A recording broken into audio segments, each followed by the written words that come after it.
Please Lord forgive me for what the stove did. Now to our special report. Around the world, many nations face corruption.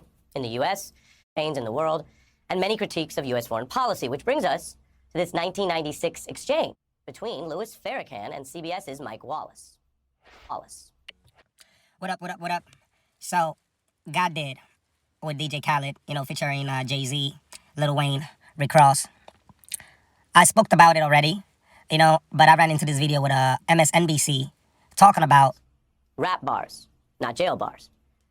And those jail bars come from the draconian laws, so he will clash with those who make the laws, he says. He calls that clash by the slang term smoke, which is also a play on the smoke he now sells legally. It's deep. This is a kind of elevated prism for these issues. I can tell you, we've interviewed many lawmakers who don't come close to this level of nuance about drug policy and its arbitrary and pernicious results. The same song then briefly explores how pain fuels growth. Talking about Jay Z's verse, which I just think is crazy as shit, because now you got people who usually talk about politicians, talk about politicians in positive and negative light, and typically talk about rappers in a negative light. All of a sudden, they see the beauty and the good in Jay Z's verse, and how he's been able to break down what's going on with the war on drugs within American society. All this pain from the outside, inspired all this growth within. So new planes getting broken in. Highest elevation of the self. They the around and gave the right wealth. Now, those new planes could be just private jets. As Jay notes, you would need the right people to buy them, the right brothers with enough wealth, or a double entendre there apparently to the Wright brothers who invented plane travel. The same line cites another Jay business, the Paper Planes brand, which tees off a sort of childhood imagination when you fold a paper plane. Now, am I reaching?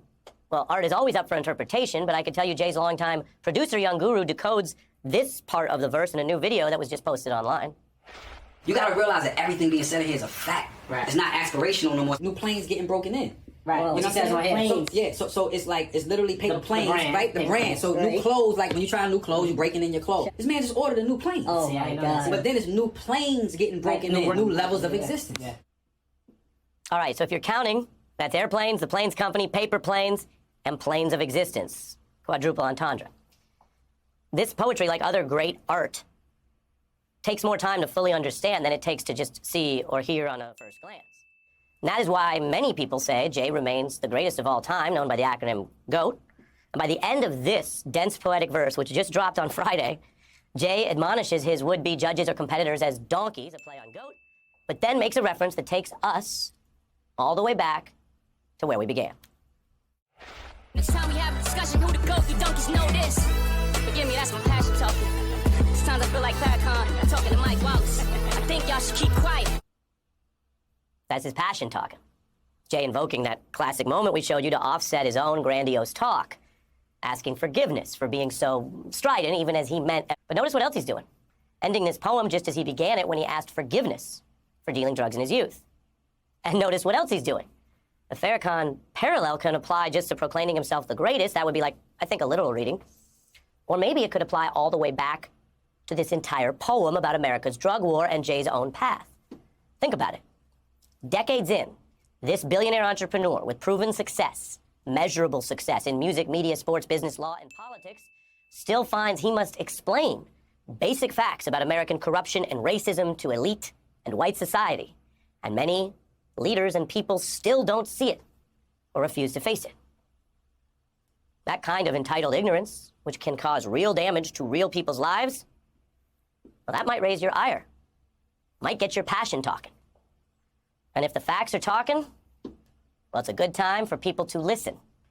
And then listen again and make sure you got it. I just think this is really interesting because normally rappers get the negative light on the music that they create. Especially rappers, they don't really consider rap music to be as artistic as other forms of music. A lot of people think of it as being negative. It's always negative. Nobody think of it as being something positive.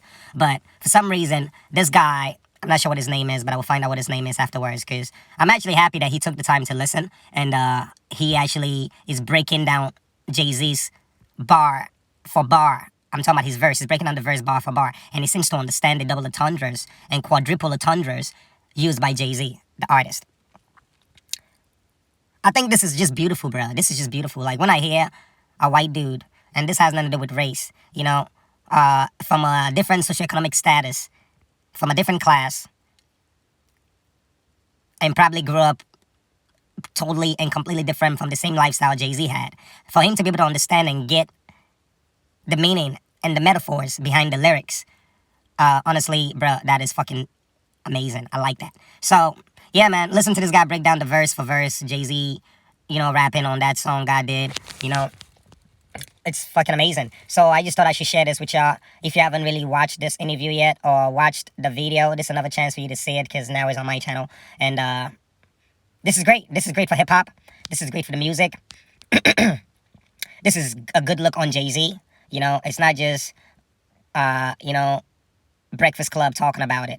It's not just Hot 97 talking about it.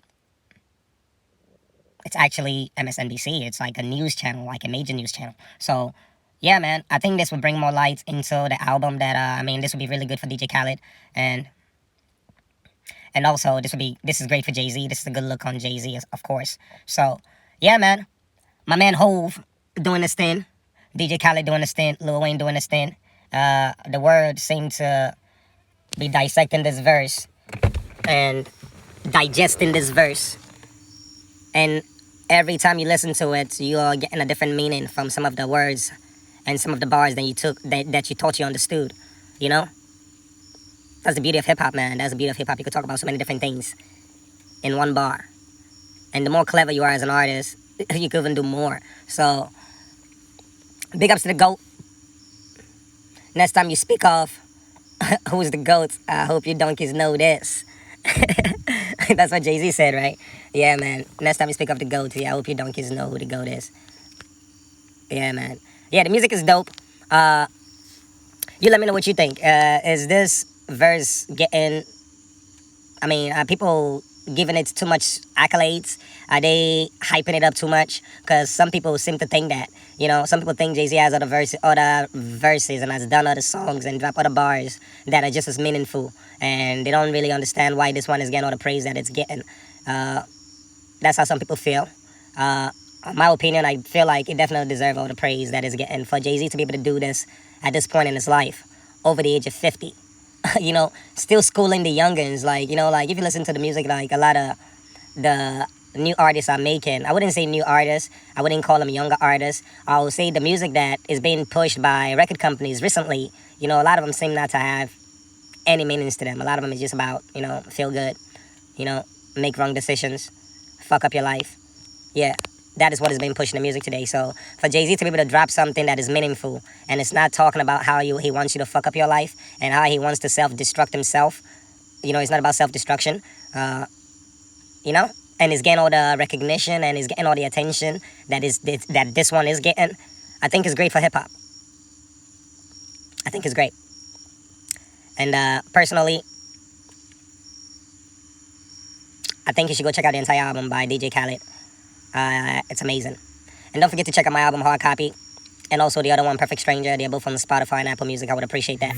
Much love. Fuck with it, fuck with it, fuck with it. Got a new whip and I fuck with it. She got a fat ass and I fuck with it. Fuck with it, fuck with it, fuck with it. Got a new whip and I fuck with it. She got a fat ass and I fuck with it. 8, 20, 20, 22. Thank you so much, man.